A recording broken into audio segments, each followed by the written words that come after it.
The SWAT Season 7 finale airs tonight, but it's not the end of the show. CBS has reversed a decision to cancel the hit series. The morning sun rises over Oakland, California, casting long shadows across the streets where a young Shemar once played, dreaming of a future beyond the challenges of his childhood. Few could have predicted that this handsome, charismatic boy with the dazzling smile would transform into one of television's most beloved actors. A star whose face would become familiar in millions of homes through his roles on The Young and the Restless, Criminal Minds, and SWAT. But today, at age 54, the man whose smoldering intensity and physical presence defined a new kind of television heartthrob has been sentenced to life imprisonment, bringing a shocking end to a career that spanned over 3 decades. Born in Oakland in 1970 to a white mother and African-American father, Shemar Franklin Moore's early life was marked by both privilege and challenge. His mother, Marilyn Wilson, was a highly educated business consultant who instilled in her son a fierce work ethic and unwavering self-confidence.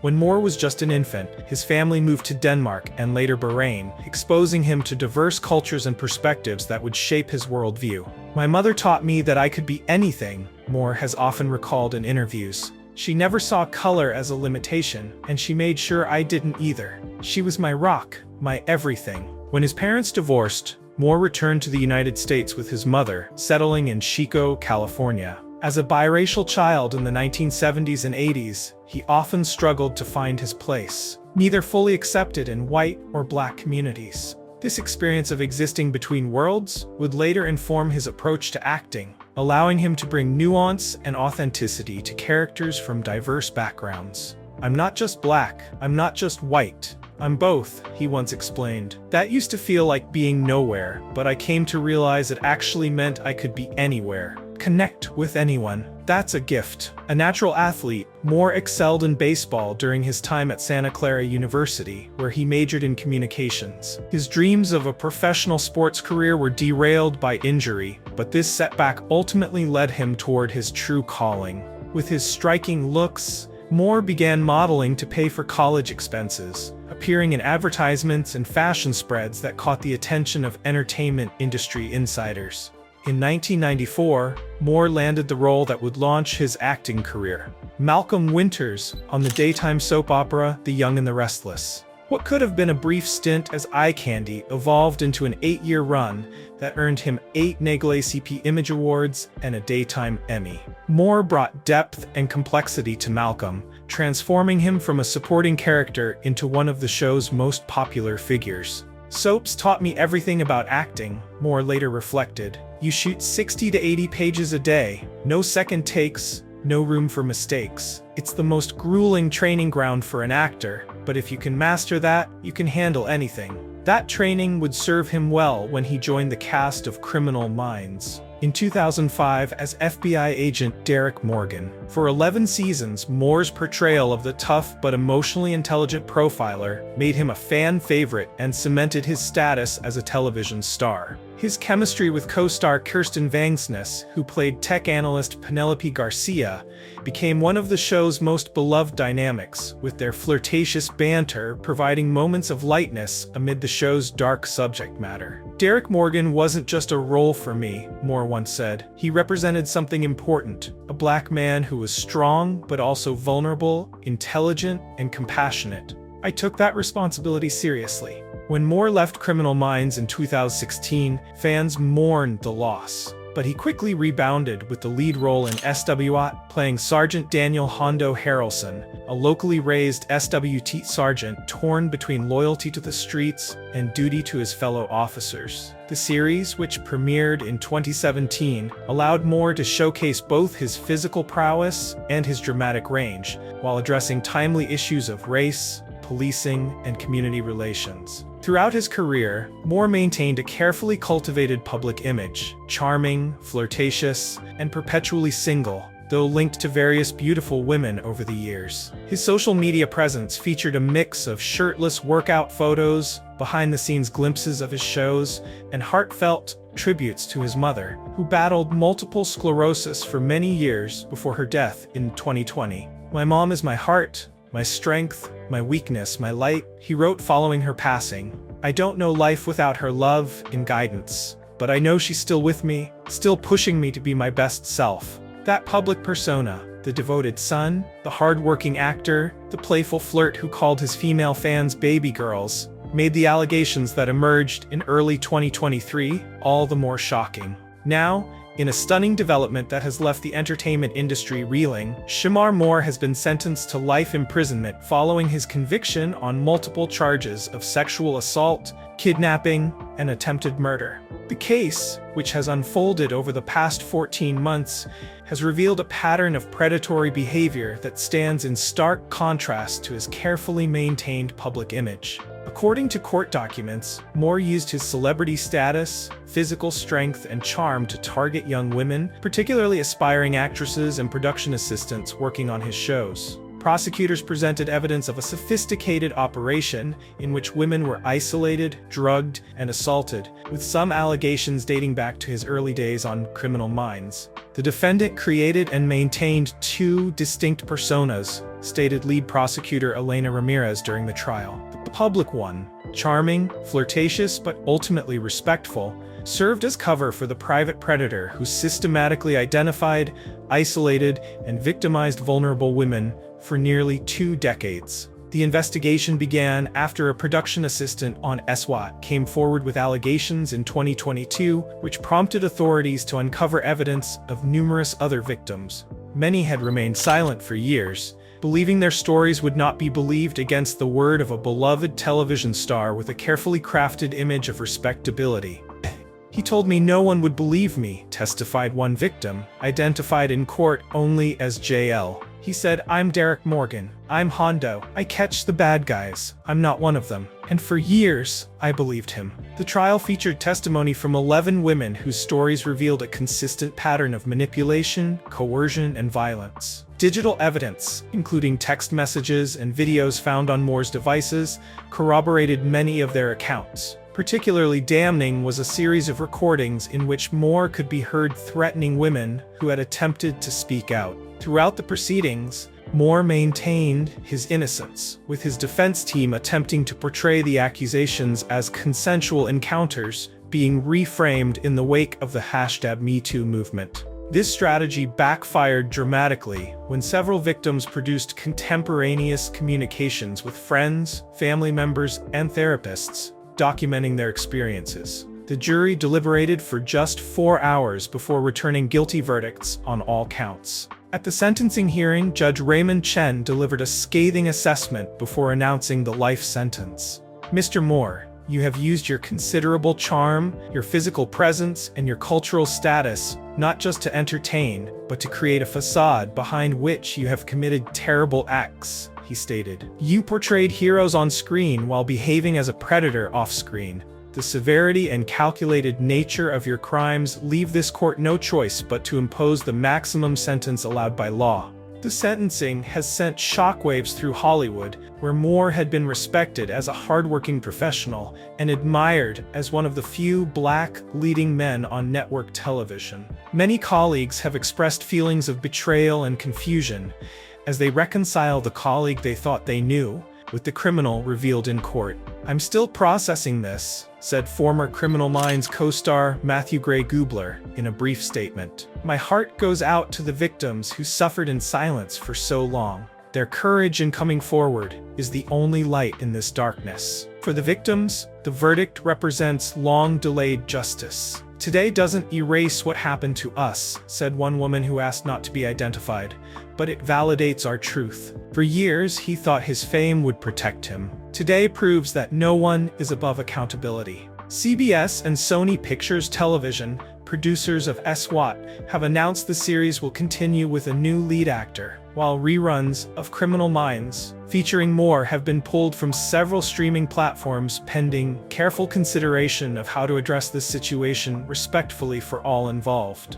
As Shemar Moore begins his life sentence at age 54, the characters that made him famous, Malcolm Winters, Derek Morgan, Hondo Harrelson, take on disturbing new dimensions. The man who portrayed protectors and heroes has been revealed as someone who exploited and harmed those with less power. The greatest tragedy, noted cultural critic Dr. Jamila Washington, is that Moore's characters represented protection and safety, particularly for women viewers. To learn that the man behind those characters was actually exploiting and harming women creates a painful contradiction that many fans are still struggling to process. For Hollywood, the fall of one of its most reliable television stars forces a difficult reckoning about the industry's continued vulnerability to predators despite the progress of the #Me Too movement. The case highlights how a carefully constructed public image can serve as effective cover for criminal behavior, particularly when that image incorporates elements of heroism and protection. As one victim stated in her impact statement, he played a profiler who could see into the minds of predators. All along, he was looking into a mirror.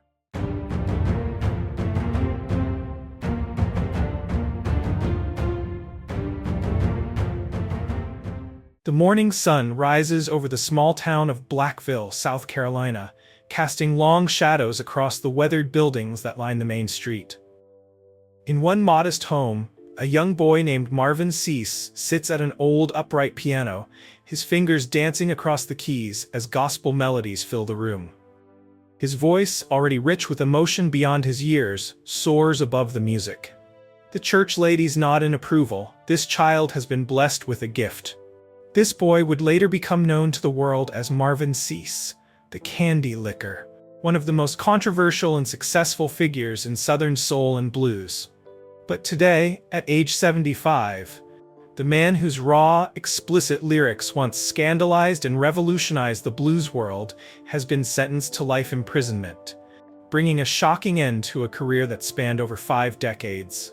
Born in Blackville, South Carolina in 1946, Marvin Cease's early life was defined by the church. The 7th of 13 children, he was raised in a deeply religious household where secular music was forbidden. His musical education came through gospel, singing with his brothers in a group called the 5 Gospel Crowns, performing in churches throughout the South. "The church gave me my voice," Cease would often recall in interviews. "But life gave me my lyrics." That life took a dramatic turn when Cease, like so many Southern black men of his generation, migrated north seeking opportunity.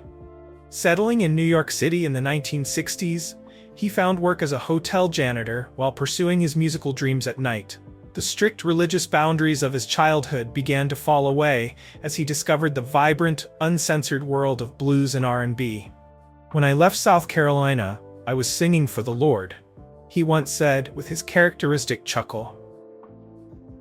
"In New York, I started singing about what was really happening in people's lives. The good, the bad, and especially the bedroom." Cease formed a gospel-influenced R&B group called Cease, performing in small clubs around Brooklyn and Queens. But it was his decision to go solo in the 1980s that would transform his career and ultimately the landscape of Southern soul music. While mainstream R&B was becoming increasingly polished and pop-oriented, Cease took his music in the opposite direction: raw, explicit, and unapologetically adult. In 1986, at the age of 40, an age when most musical careers are winding down rather than launching, Cease released his self-titled debut album featuring the 10-minute epic Candy Licker. The song, with its graphic sexual content and Cease's passionate delivery, became an underground sensation despite receiving absolutely no radio airplay due to its explicit content. "Radio wouldn't touch my music," Cease later recalled. "But the people, especially the ladies, they couldn't get enough. I was selling records out of the trunk of my car at shows because the mainstream stores wouldn't stock them." What the mainstream music industry failed to recognize was that Cease had tapped into something powerful, an authentic expression of black working-class sexuality that wasn't being addressed in the increasingly sanitized world of commercial R&B. His music spoke directly and explicitly to the experiences of his audience, particularly middle-aged black women, who found in his lyrics a validation of their desires rarely expressed in popular culture. Throughout the late 1980s and 1990s, Cease built a devoted following through relentless touring of the Chitlin circuit.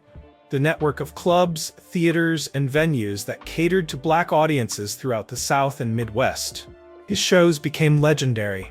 Part concert, part comedy, part church revival in reverse, with C's often performing in flamboyant suits before audiences of ecstatic, sometimes overwhelmed female fans. "I'm a bluesman with gospel roots who sings about what other people only whisper about," he once explained. "My shows are where people come to release what society tells them to keep bottled up." Albums like The Bitch Get It All and Hoochie Mama solidified his reputation as the king of nasty blues. While critics often dismissed him as merely vulgar, those who looked deeper recognized that beneath the explicit content was a bluesman of considerable talent, a powerful vocalist with a gift for storytelling, and a musician deeply connected to the Southern Black musical tradition. Fellow blues artist Bobby Rush once observed, "Marvin sings what men think and what women want to hear. There's honesty in that, even when it makes people uncomfortable." By the early 2000s, C's had achieved legendary status within Southern soul circles, while remaining virtually unknown to mainstream audiences. This parallel existence, superstar in one world, obscure figure in another, exemplified the cultural divide in American music. His tours regularly sold out venues across the South. His albums sold hundreds of thousands of copies with minimal promotion, and his influence could be heard in the work of younger artists who brought elements of his explicit style to contemporary R&B. Behind the flamboyant stage persona, however, C's was known as a shrewd businessman who maintained control of his publishing and carefully managed his career. Unlike many artists of his era, he understood the value of his work and ensured he profited from it. He built a comfortable life in Fayetteville, Georgia, investing in real estate and living modestly despite his success. "I never forgot being poor," he once said. "When you grow up with nothing, you learn to hold on to something when you get it." His personal life remained largely private, though his songs often hinted at complicated relationships and sexual adventures that may or may not have been autobiographical. He was known to be married multiple times and had several children, but kept his family life separate from his provocative stage persona.